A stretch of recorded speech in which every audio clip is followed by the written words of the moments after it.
product with the Tom's model, vision seemed the most obvious choice.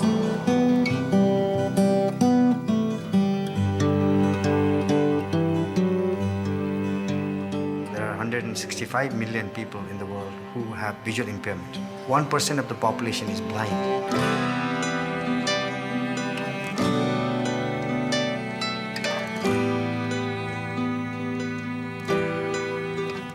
When we started this project, we knew nothing about saving or restoring vision. All we knew is that there was a great need. With Tom's, we always work with local nonprofits and NGOs to understand really what the need is in a community before we just go in and start giving.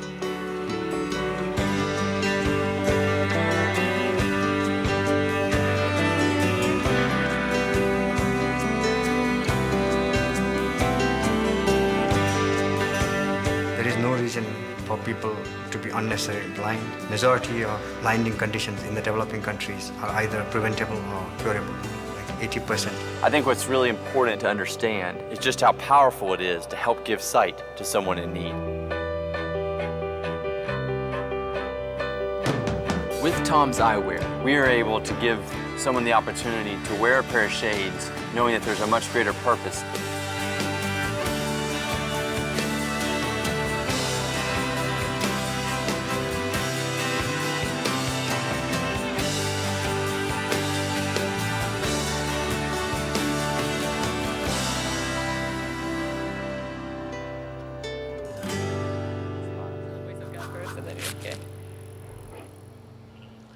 Please welcome Here we go. Go ahead. Lakey Mycoskie.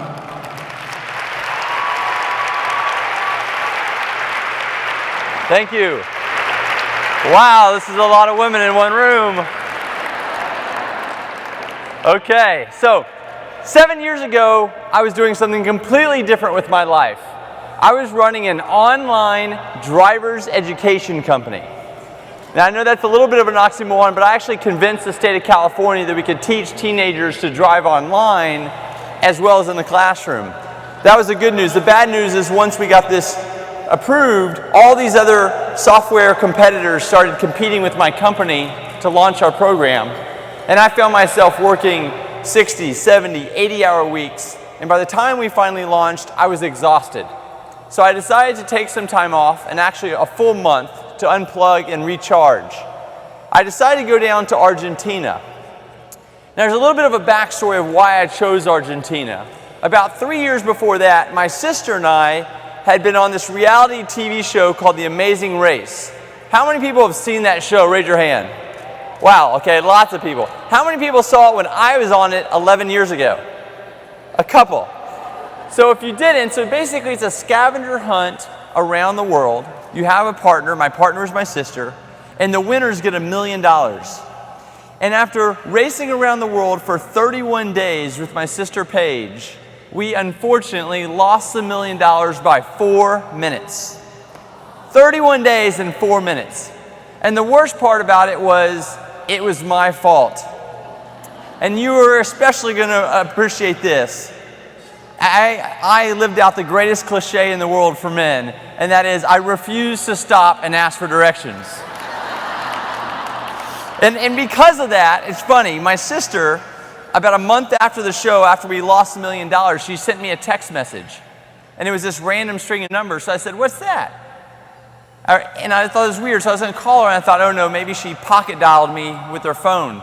And then the next month, she sends me another text message, and it's another random string of numbers. So this time I call my sister and I say, Paige, what's with these text messages and these random string of numbers? And she said, Blake, those numbers are not random. That is the interest you owe me on my $500,000.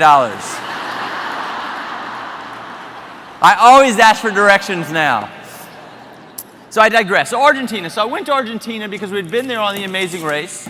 And on The Amazing Race, you don't really get to experience the full culture. So I wanted to immerse myself. So I took some tango lessons. I tried to play polo, but I kept falling off the horse. But I found one thing that I enjoyed and was pretty good at in Argentina, and that was this thing called the red wine, the Malbec. So I spent some time drinking red wine and visiting cafes on my vacation. And one of the last days of my trip, at one of the cafes, I met a couple women, 2 from the UK, 1 from the US, they were also in Argentina for a holiday, but instead of goofing around and doing what I was doing, they were actually doing volunteer work. Now, they were specifically doing something called a shoe drive. And what that meant was they were taking slightly used shoes from wealthy families in Buenos Aires and then giving them to children who desperately needed them living outside the city. Now, I grew up in a middle-class family in Texas and never had to worry about shoes or clothes or food or any of this. So I found it really surprising that there were kids just 2 hours outside of Buenos Aires that did not have the shoes they needed to go to school. So I'm a curious guy. I asked them a bunch of questions, and eventually one of the women said to me, she said, "Blake, if you want to come with us, we could use some extra hands in delivering the shoes." So there I found myself 2 days later going to a town, Los Pilitones, to help distribute shoes to about 250 kids that needed them. I could never have expected what I would feel. The joy was unbelievable. These kids were so excited to get a single pair of shoes, and these weren't even new shoes. It was unbelievable. And I did that afternoon with those women and a couple other volunteers. And I remember leaving and just those embraces from those kids and just feeling so filled. My spirit felt amazing. And I went back that night and I was talking to my buddy who's a professional polo player and was trying to teach me to play. And I said, "Alejo, this is what I did today." And I told him all about it and how these kids needed shoes for school and that we gave them to them and it was incredible and it was such a joy. And it was a really awesome conversation. And then he asked me a question that I wasn't really prepared for. He said, "Blake, if those kids need shoes so bad to go to school, and these women had spent the last 3 weeks collecting them to give to the kids, and they're going back to where they live, and you're going back here in a couple of days, who's going to give these kids their next pair of shoes? Because clearly they need them, and they're going to, as kids, they're going to grow out of them or wear out of them if it's their only pair." And the truth is, I hadn't stopped to think about that question. I was so caught up in the joy of giving and the experience that I hadn't stopped to think. And so I went to bed that night, and I can honestly say I didn't sleep very well, and I was a little troubled by this question because I was thinking, hold on, did I really do something good today? Or did I just further exasperate a problem and just push it down the field? And I didn't sleep well, and I woke up the next morning, and I don't know how you all, but if I ever have a good idea in the morning, it's always with a cup of coffee and kind of writing in my journal. And I was writing about this experience and this question, and then it hit me. I was thinking about how to get these kids more shoes, and I was just thinking about charity. But I didn't have any experience in charity. My parents and us did some volunteering when we were kids, but it wasn't like it was part of my life. But what I did have experience in is business. I started my first company when I was 18 years old, and I loved entrepreneurship. I loved using business to solve problems. So why couldn't business solve this problem of these kids needing shoes? So in my journal, I was writing, what if instead of starting a charity and being dependent on donations, we started a for-profit shoe company where every time we sold a pair, we would give a pair to one of these kids, one for one. Really simple. So everyone could understand it. And these kids could get the shoes that they need time after time. So as I'm writing this, old Alejo comes back to get me for breakfast, and without really thinking about it, I just kind of blurted out my idea. And he loved it. And not only did he love it, he said, "We have to do this. You can't go back to the United States yet. I know someone who knows someone who makes shoes. We can do this." And his enthusiasm, frankly, is what helped tip me over from just an idea to let's give it a shot. So I called my partners at the software company and said, "Sorry guys, I know I said I was taking a month off, but it's going to be a little bit longer. I had this idea." They weren't happy, but at the same time, they heard the passion in my voice. And so Alejo and I set out through Buenos Aires to meet with little artisan shoemakers, literally in their garages, to see if we could make these shoes that were very popular in Argentina, to come back and sell them in Venice, California, where I live, so I could come back at Christmas and give all these kids another new pair of shoes. Over the next week, 2 weeks, 3 weeks, we eventually got to where we could make about 250 pairs of what originally became the first Toms. I put them in 3 duffel bags, and I gave Alejo a hug and headed to Los Angeles. Now, when I got back to LA, I had really 2 issues. The first was I had to get back to work. I'd been gone now for 7 weeks of a very fast-growing software startup that I was the chairman of, and my partners needed me to get back to work. And the second problem I had, probably a bigger problem, was I didn't really know anything about shoes. I mean, I got these guys to make us a few pairs, but I didn't know how much to charge for them, what stores to sell them in. who our target demo would be. None of these things were in my mind. But what I did know that every woman in my life, my mom, my sister, my girlfriend, they spent a ton of money and time on shoes. And so I decided to have this dinner party, only inviting all the women that I knew in my life. And when they got to my apartment in Venice, instead of having food on the table like you have right now, there were all these bright colored shoes. So they're looking at me like, what's this all about? And I explained to them that I was thinking of starting a shoe company with these shoes I found in Argentina. Now, I very specifically did not tell them the reason. I did not tell them that for every pair we sold, we were going to give one away. I wanted to see what the women in my life thought about these shoes as a shoe in itself. So it's pretty interesting if I'm sure you all have, watched each other, trying on shoes. But for me, in my apartment in Venice, it was very interesting with like 9 women going around talking about these shoes. And I was hearing things like they're comfortable, they're cute. I would wear them with this outfit. They remind me of this shoe, which I love. So all this positive feedback, and then I pulled out the pictures of some of the kids that I had met in Los Piletones, and I explained what I was going to do with these shoes. And at that point, I've never seen women so excited to buy a pair of shoes. I mean, they all left with 2 or 3 pairs that they had purchased. They told me how much to charge for them, where to sell them, et cetera, and I was off to the races. So I'd work Monday through Friday at my software company, and on Saturday and Sunday I would go around to different retailers that these women told me to go to. And eventually I got in a great store in Hollywood called American Rag. The buyer agreed to buy 85 pairs of my inventory. Now I only had about 240 total, so this is a third of my inventory. But she said, Blake, the only way this is really going to work is I got to be able to tell your story.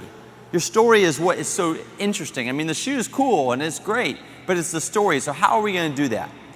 So I gave her this picture of me and one of the kids from the trip. And she put this picture up in the window of the store, and underneath it I wrote on a piece of cardboard, with every pair purchased, Tom's will give a new pair of shoes to a child in need, 1 for 1. So all the shoes are spread out. It's awesome. I'm excited. 1/3 of inventory is sold, and I go back to work. A few days later, I get a call from a woman named Booth Moore. Now, it turns out that Booth is the leading fashion writer of the LA Times. And she happened to be in the same store right after I left, and she heard the whole story and she thought it was amazing. She had never heard of a fashion company giving something away every time they sold it. And so she asked me the story. I told her the whole story, and she said, send me an email with a picture of your favorite pair, and I will get it into my next column. So I did. And I anxiously looked at the paper on the next Saturday morning, and unfortunately, nothing was there. I kind of forgot about it the next Saturday, but that Saturday, not just in her column, but on the cover of the LA Times calendar section, there were 2 headlines. The first headline at the very top was, Da Vinci Code opens with $300 million in box office sales. And the second headline was, Tom's shoes.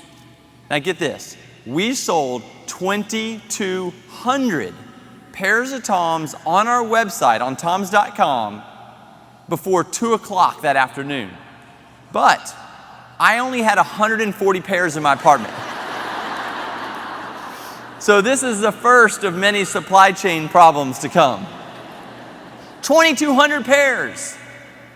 It was unbelievable. And the funny thing was, I had set our website to send me an email every time we got an order. And that was really cool at first, because it's like, oh, my mom ordered a pair, or my buddy from college, or my aunt. I mean, about 2 or 3 times a day I'd get an email, and I'd be like, have this positive affirmation that people were supporting what I was doing. But 2,200 was very problematic.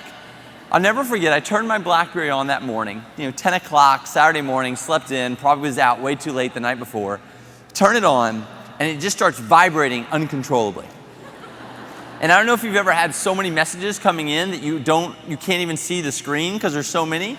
So I didn't know why it was doing this. So I put it on the table, and it just starts spinning like it's possessed. And it spins for 20 minutes, and then of course the battery dies. So I still don't know what's going on. And at this point, I didn't get the LA Times delivered to my house and kind of had forgotten about Booth more. And so I go to meet my buddies at this cafe where we always have brunch on the weekends in Venice.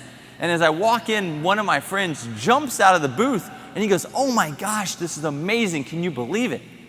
And I'm thinking, we eat here every Saturday. What's so exciting about this? And of course, he pulls it out and there I am, and then it all made sense. I didn't eat breakfast, I ran home, and I started to panic. I mean, what do? I don't know if Alejo and Jose can make any more shoes in their garages in Argentina. It took me 3 weeks to make 200 pairs, and we've already charged all these poor people's credit card. So I did what I think a lot of entrepreneurs do in a time of dire need, and I started putting as many ads for interns on Craigslist as possible.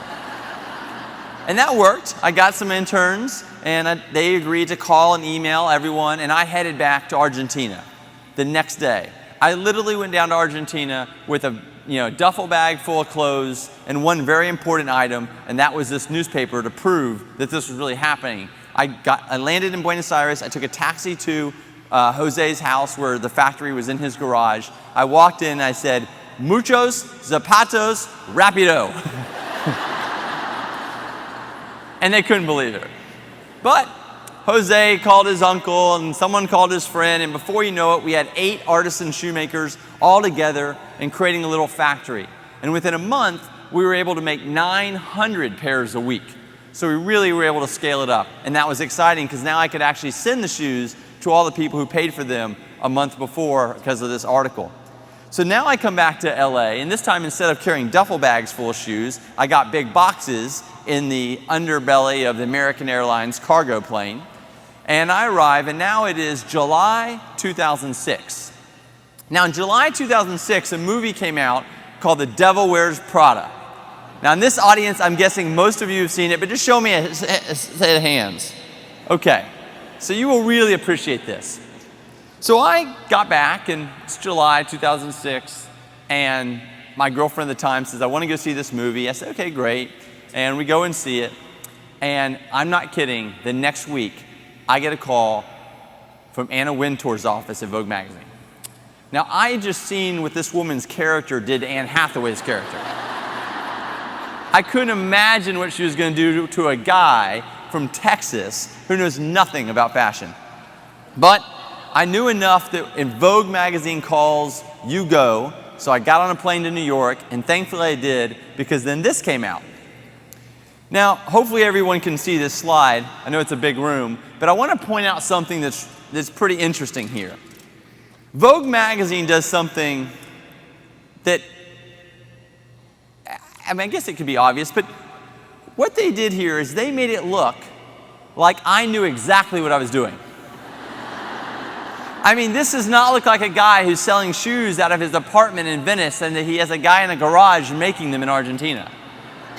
I mean, it's Vogue.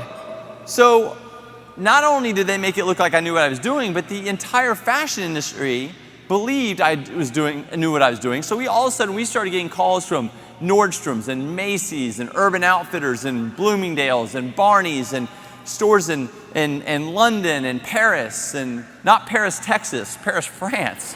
And I mean, it was incredible.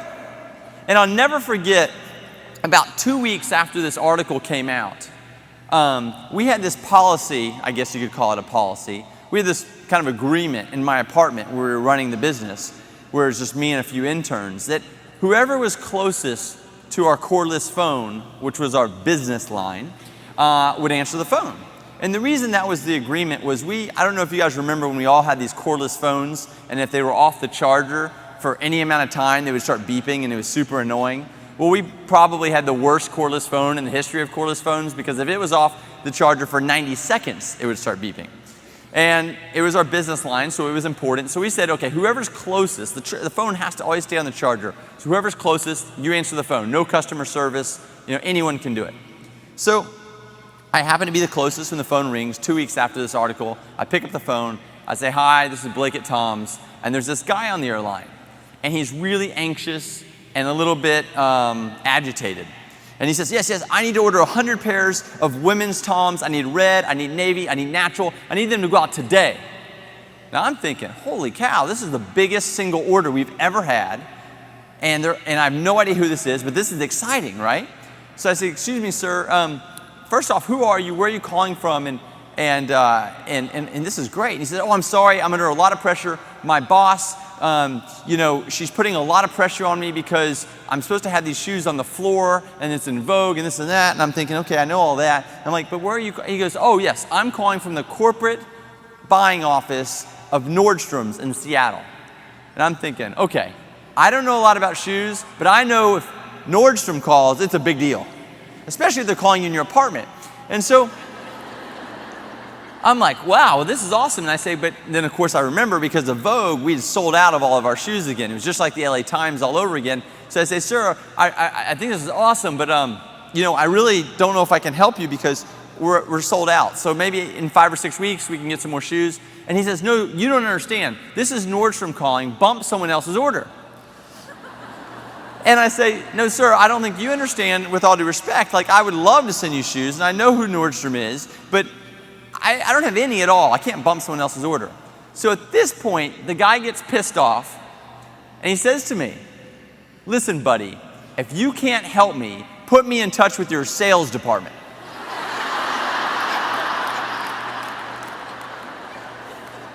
Now, let me just paint this picture for you. I'm standing in my apartment, cordless phone that's going to start beeping any second. I've got 3 interns eating breakfast tacos at my kitchen table, and this guy's yelling at me. So one of my interns, kind of overhearing the conversation, she starts going like this. I'm like, okay, sure, you deal with it. I toss her the phone. She catches it, and without a single bit of hesitation, she says, hi, this is Lena in sales. Now, I don't know if her voice was more soothing than mine, but she was able to talk the guy down. He agreed to take the shoes 6 weeks later, and today, Nordstrom is still our biggest customer.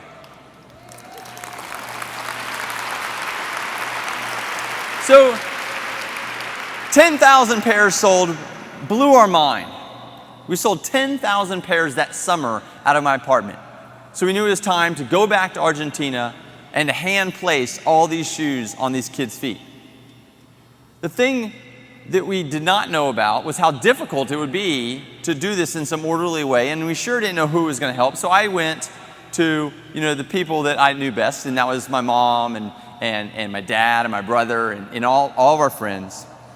And we went down there, and I could never have expected what I would experience. But being there with these kids, just 6 months after this was just an idea, and watching my mom not only put shoes on kids' feet, but literally taking the handy wipes out of her purse and cleaning these feet. And these feet were gross. Some of them had seen shoes, they had cuts, they had blisters, they had infections.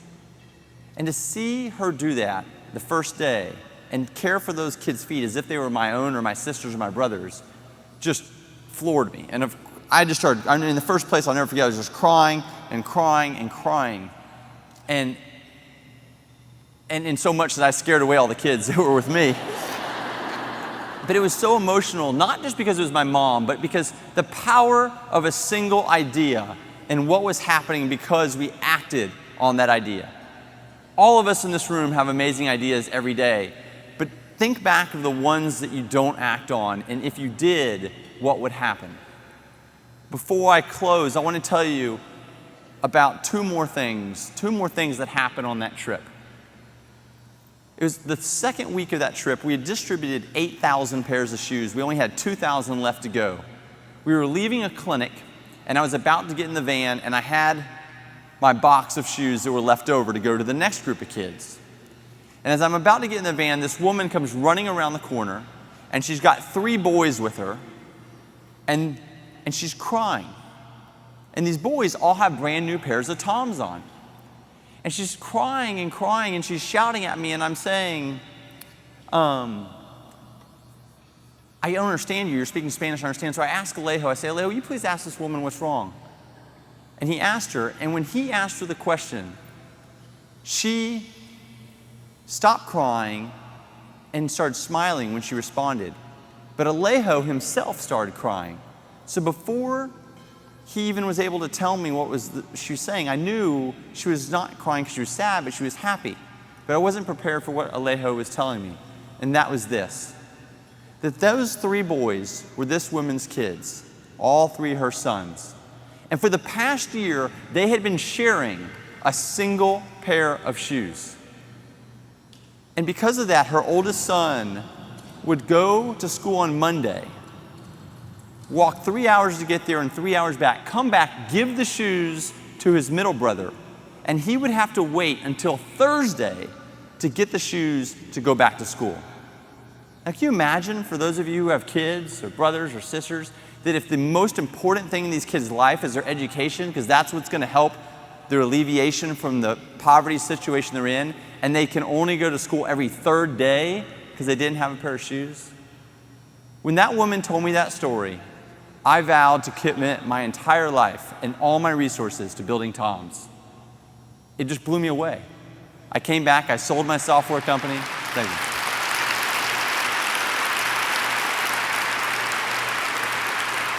Thank you. I sold my software company and I put everything into it, and we've been at it ever since. So I wish I could stay up here and talk for many more minutes or hours actually about what I've learned since then, but they're telling me on this monitor I got to wrap it up. So at least I can say thank you for letting me share this part of the story, and maybe next time I'll get to share the rest of it, but thank you very much.